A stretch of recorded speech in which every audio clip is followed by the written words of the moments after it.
is at stake. They call on us, ready to serve the people, ready to secure the land. We fight for freedom. We fight for the Filipino nation. We fight for the flag.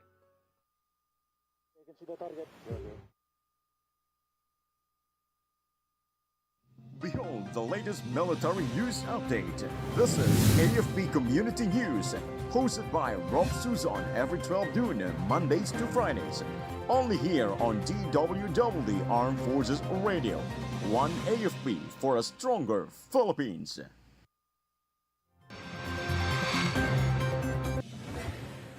Philippine Army thwarts communist terrorist group activities in Nueva Vizcaya. Philippine Navy reiterates non-use of force amid CCG's harassment. Lawmaker supports temporary ban on Filipino seafarers in high-risk zones. Department of Agriculture plans nationwide food hubs for agricultural accessibility.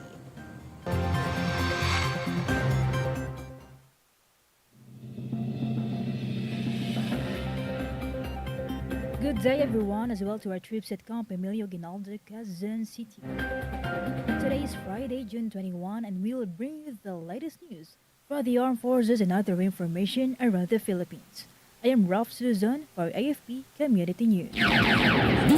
DWDD Armed Forces News. For the brief overview of our stories, soldiers from the 84th Infantry Victorious Battalion and the 703rd Infantry Aguilar Brigade successfully thwarted the communist terrorist group's criminal activities in Sitio Marikit East, Barangay Yabuyo, Alfonso Castaneda, Nueva Vizcaya yesterday.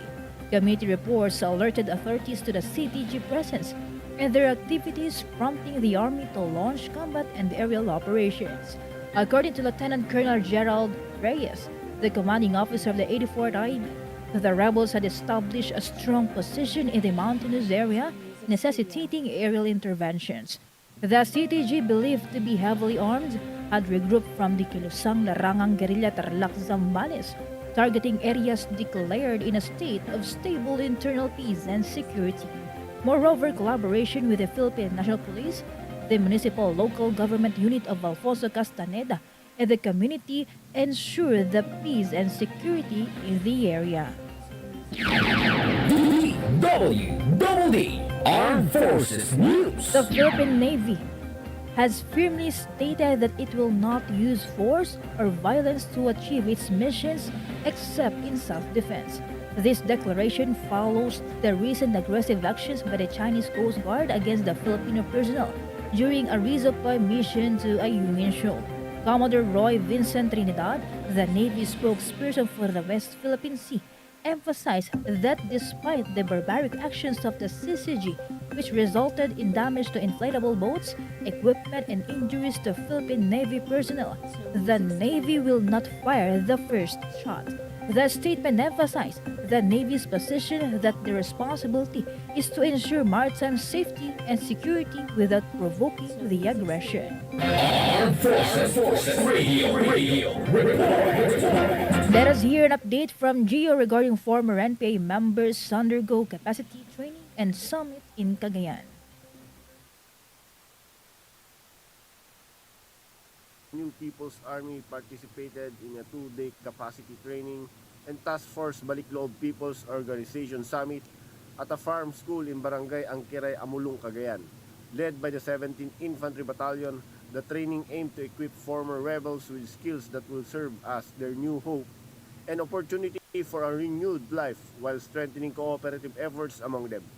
Aside from practical training, discussions were held on the Enhanced Comprehensive Local Integration Program and government initiatives to address their needs. This initiative emphasized efforts to reintegrate former rebels into mainstream society and promote lasting peace and development in affected communities. This is Gio reporting for AFP Community News, one AFP for a stronger Philippines. Thank you so much, Gio. DWDD Armed Forces News. The Philippine Navy claims China is deliberately provoking Filipino soldiers in the West Philippine Sea to incite them to fire the first shot. This was the statement of Commodore Roy Vincent Trinidad, the Navy spokesperson for the West Philippine Sea, after 7 soldiers were injured during a resupply mission at the Union Shoal. He said that the Chinese Coast Guard wanted the Filipino troops to fire the first shot. Commodore Trinidad emphasized that all actions by the Philippines are within the bounds of international law to protect its sovereignty. Moreover, changes in strategy are planned to ensure the safety of the personnel. DWDD Armed Forces The News. Japan Self-Defense Force has assured its full support to the armed forces of the Philippines following the incident at the Union Shoal. In a video teleconference, General Yoshida, Chief of Joint Staff JSDF, expressed the concerns over the situation in the West Philippine Sea to AFP Chief of Staff General Romeo Browner Jr. The two generals discussed the opportunities for further cooperation in light of the Chinese Coast Guard's harassment during the AFP's rotation and resupply mission at the Union Shoal. General Browner thanked the General Yoshida for Japan's continued support, particularly for being among the first 5 countries to side with the Philippines and condemn the actions of the Chinese Coast Guard. Armed Forces Radio. Report. We have a report coming in about Philippine Army Officer Candidate School leads the first Grand Alumni Homecoming. Go on for the details, Joanne. The Officer Candidate School at Camp O'Donnell Capas Tarlac made a history for hosting its first Grand Alumni Homecoming attended by the classes of 01 to 60 from the graduates of the Armed Forces of the Philippines Officer Candidate School, Officer Preparatory Course, Philippine Army Officer Candidate School, Philippine Navy Officer Candidate School, and Philippine Air Force Officer Candidate School held on 19 June 2024, 88 years after the pioneering Class 01 of the Reserve Officer Service School first opened on 19 June 1936. The Alumni Homecoming symbolizes the historical transition of the institution from the enactment of the National Defense Act of 1935, the evolution of Reserve Officer Service School to Reserve Officer Training School, and now as Philippine Army Officer Candidate School manifest an unyielding dedication of the institution in producing competent, confident, and capable leaders of the armed forces of the Philippines. Department of National Defense Senior Undersecretary Ireneo Cruz Espino, the guest of honor and speaker, was a member of the PMA class Matapat of 1979. He commended the OCS for its dedication to producing competent leaders not only for the AFP but also to the Coast Guard and the National Police. Moreover, he reiterated the implication of the Alumni Homecoming and the OCS Alumni Association on the shared values, history, and identity of the OCEANs. The OCS is a living testament to how humble beginnings became the foundation of the country's primary military training institutions. As it continues to produce skilled and well-grounded officers, the members of the OCS Alumni Associations Incorporated stand tall knowing that their juniors are still and will always be in good hands. This is John Sagaok reporting for AFP Community News, one AFP for a stronger Philippines. Thank you so much, Joanne. DWDD Armed Forces The News. Fleet Support Group led the 2-day marksmanship training for officers and enlisted personnel of the Philippine Fleet at the firing range of Naval Station Leovigildo, Cantique, and San Antonio, Zambales. It aimed to enhance participants' knowledge, skills, and confidence in gun safety, marksmanship fundamentals, and record the firing using M16 rifles and Glock 9mm pistols. Moreover, familiarization and record firing are crucial aspects of military and law enforcement readiness, combining theoretical knowledge with practical application to ensure the fleet personnel are proficient and confident in their firearms usage. DWDD National For our News. national news, Overseas Filipino Workers Party List Representative Marisa Magsino is in favor of the Department of Migrant Workers plan to temporarily prohibit all Filipino seafarers from boarding ships that pass through waterways classified as high risk or warlike zones by the International Bargaining Forum. According to Magsino, the proposed ban on Filipino sailors in hot zones should be carefully studied to ensure the seafarers' safety. Relatedly, the lawmaker appealed to host countries to strengthen security to protect the seafarers, particularly by increasing naval patrolling in high-risk areas. Moreover, Magsino is optimistic that the Magna Carta of Filipino seafarers would be enacted into law to provide Filipino seafarers with better protection and compensation. Armed Forces Radio Report. On the other line, let us hear from Beth about 14 CMO Battalion participates in Caravan of Services in Talisay, Cebu.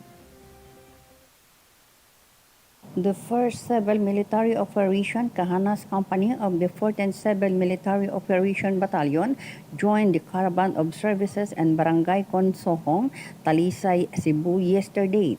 Led by Talisay City Mayor Honorable Gerald Anthony Golas Jr. and the local government officials, residents received various government services with the military support. Kahanas troopers also provided free haircut and ensured security during the event. The collaborative effort of the troops, local government units, government agencies, and partners organizations aim to uplift the quality of life and promote progress and welfare across the province of Cebu. This is Beth Daniete reporting for the AFP Community News, 1 AFP for Stronger Philippines. Thank you so much, Beth Daniete. DWDD National News. The Department of Agriculture is working on the creation of food hubs across the country for seamless access for suppliers and buyers of agricultural products. Agriculture Secretary Francisco Chu Laurel Jr. shared that the initiative will be part of DA's logistics roadmap, which will address the lack of food terminals in the country where buyers and sellers could transact on a wholesale level. According to Laurel, once all set, the food hubs would serve as traditional food terminals and kadiwa stores at the same time, where farmers and cooperatives could directly sell their produce. The secretary noted that the move will aid the farmers to increase their income and provide consumers with access to affordable agricultural products. DWDD National News. The Department of Agriculture appealed to members of the vulnerable sector to adhere to the 10-kilogram purchase limit per household per month for the Bigas 29 program or the sale of 29 pesos per kilogram of aging but good rice from the National Food Authority. The DA made the call following reports that several buyers in Kariwa sites queued up multiple times and exceeded the purchase limit during the trial sale. Agriculture Assistant Secretary Arnal de Mesa stressed that it is not allowed as per the initial guidelines of the program. Meanwhile, de Mesa said that the agency aims to reach as many vulnerable sectors as possible, referring to the program's upcoming launch next month. Armed Forces Radio Report. Let us hear an update from Mike regarding Tradok Commander discusses enhanced training with West Mincom Chief.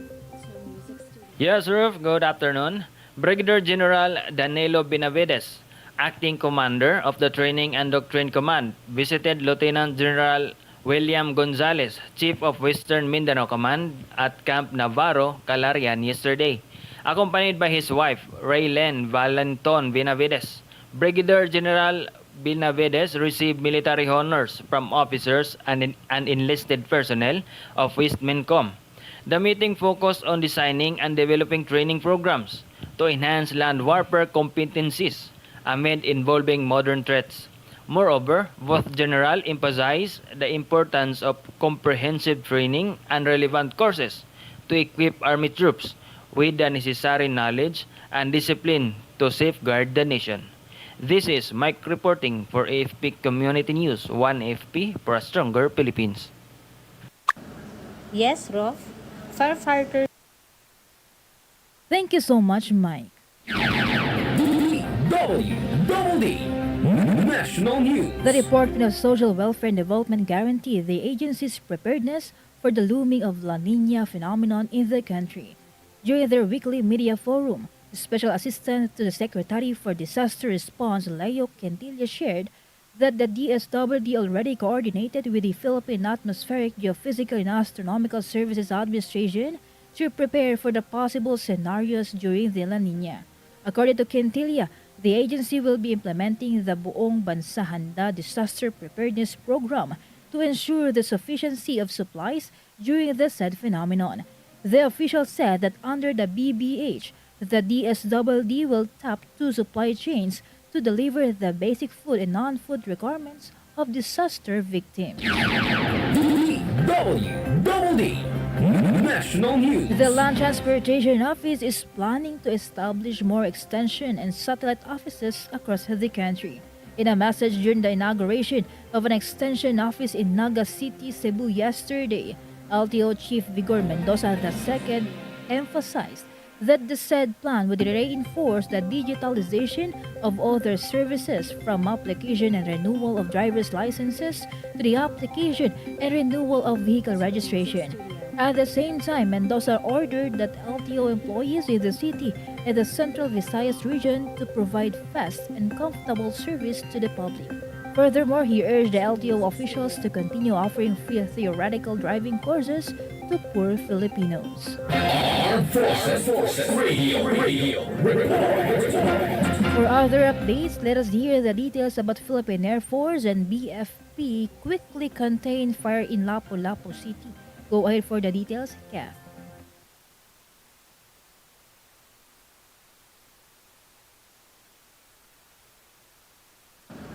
Yes, Rofh. Firefighters from the Philippine Air Force 560th Air Base Group and the Bureau of Fire Protection Region 7 swiftly responded to a fire incident in Upper Matungbo, Barangay Pusok, Lapu-Lapu City, Cebu recently. The alarm was raised at noon, prompting a rapid deployment from Brigadier General Benito N. Ebuen Urbis.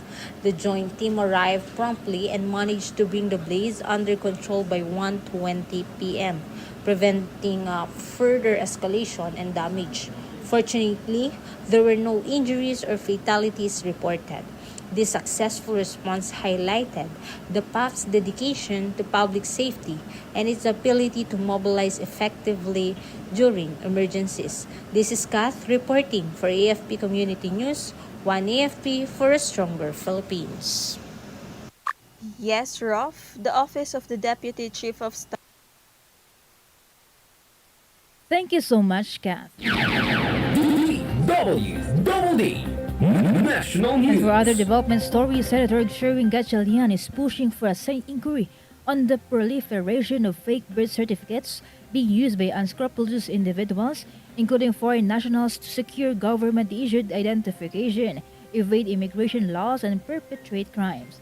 Gatchalian filed the Senate Resolution 1053, noting that syndicates may be behind the proliferation of fake birth certificates as well as the apparent abuse of the late birth registration system. In relation to this, the senator emphasized that investigations conducted by the Department of Foreign Affairs, the Bureau of Immigration, and the Philippine Statistics Authority have brought to light the alarming proliferation of fake birth certificates. Gatchalian also cited that through investigations, authorities find out discrepancies in the birth certificate of Bamban Mayor Alice Guo, specifically the absence of government records providing the existence of one Amelia Leal, the named mother in her birth certificate. DWDD National News. The government has established a technical working group to strengthen the monitoring of the issuance of special visa to foreigners wanting to invest in the Philippines. According to Board of Investments Director Ryan Ramos, the TWG led by the Department of Justice aims to form a database of special visa endorsed and issued by investment promotion agencies to potential foreign investors. On the other hand, Trade Undersecretary and BOI Managing Head Serafino Rodolfo eased fears that the special investors' resident visa being issued by the government has been used by foreign nationals to enter into Philippine offshore gaming operator activities. Based on the BOI's data, there are around 3,000 current SIRV holders, comprised of 70 to 80% Chinese nationals. Armed Forces Radio Report. And now let us hear from a reporter on the ground for more updates about the Westmincom hosts 3-day workshop on AFP financial management. Go on for the details, Sha. Yes, Rofh, the Office of the Deputy Chief of Staff for Financial Management hosted a 3-day workshop at Western Mindanao Command Headquarters, Camp Navarro, Calarian, Zamboanga City from June 18 to 20, 2024. The said activity was titled Advocacy Drive and Enhanced Defense Resource Management System, with the theme Developing a Responsive Annual Plan and Budget, undertaking the formulation of targets for its efficient and effective execution and reporting. It featured comprehensive lectures, workshops, and output presentations focused on refining financial management practices across Armed Forces of the Philippines Unified Commands. West Mincom Commander Lieutenant General William Gonzalez commended the personnel involved in the workshop's success. This is Shain Araneta reporting for AFP Community News, 1 AFP for a Stronger Philippines. Thank you so much, Sha. DWDD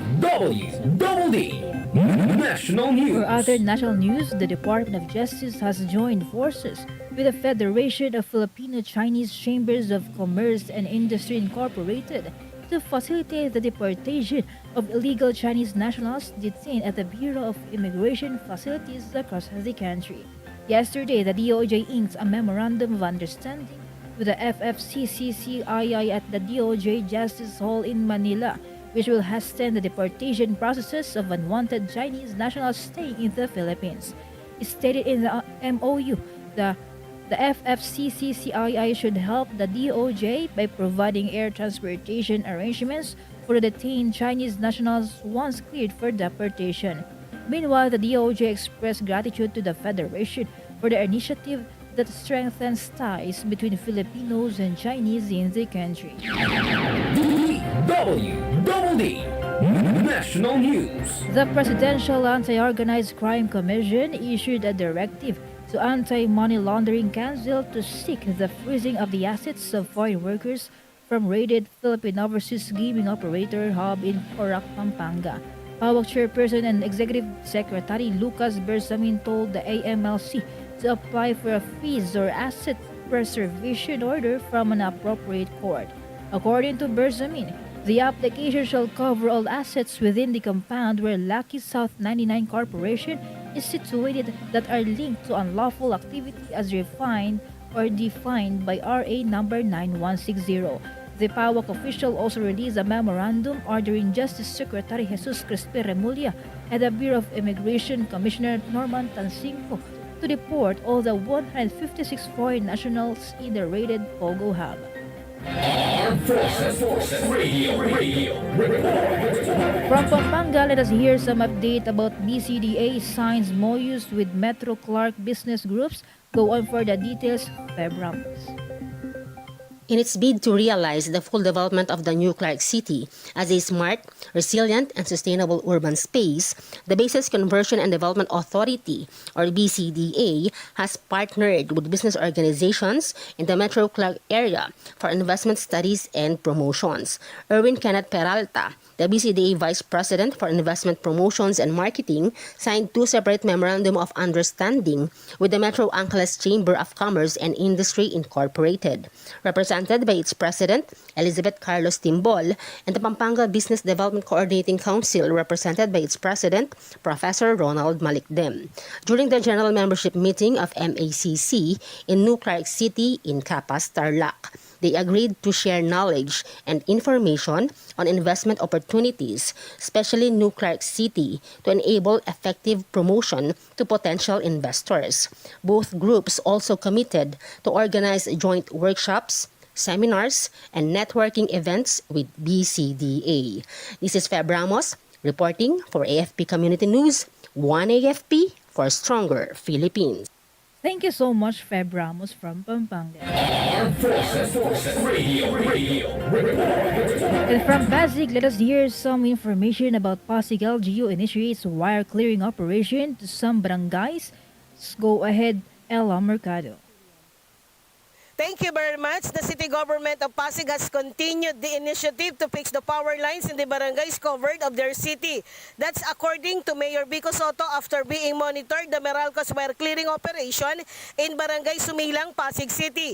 The said power line adjustments in compliance with President Ferdinand R. Marcos Jr. directives to keep proper wiring in places which is possible be a threat of an incident of fire and others of its kind. The city mayor also encourages constituents to endure and still be patient in a little trouble because of the said clearing operation. Ahead of this, it is said that there are several telecommunications company who connected their wires and some electric posts without proper permission, which causes of the aforementioned problem.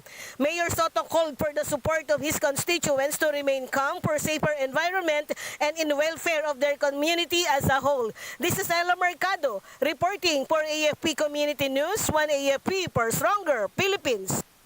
Thank you so much, Ella Mercado. DWDD National News. The Philippine Atmospheric, Geophysical and Astronomical Services Administration said that the country will have the summer solstice or the longest day and shortest nighttime today. According to Pagasa forecaster Dan Villamil, the sunrise occurred 5:28 this morning, while the sunset is expected at 6:38 p.m., which is equivalent to around 13 hours daytime.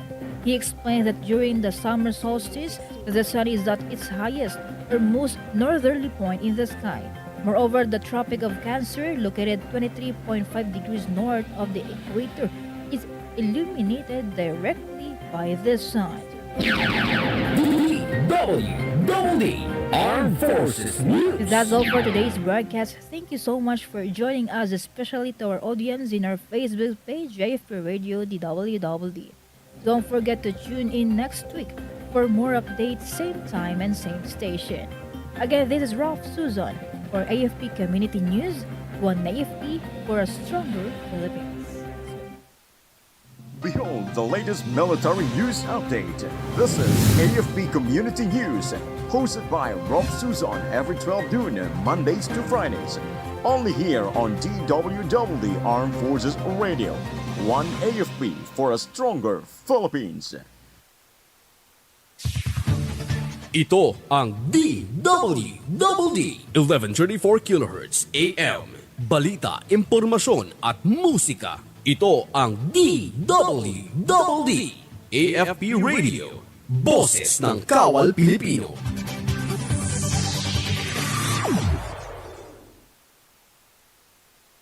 Kayo ay nakatutok sa DWDD AFP Radio. Kami po ay kasapi ng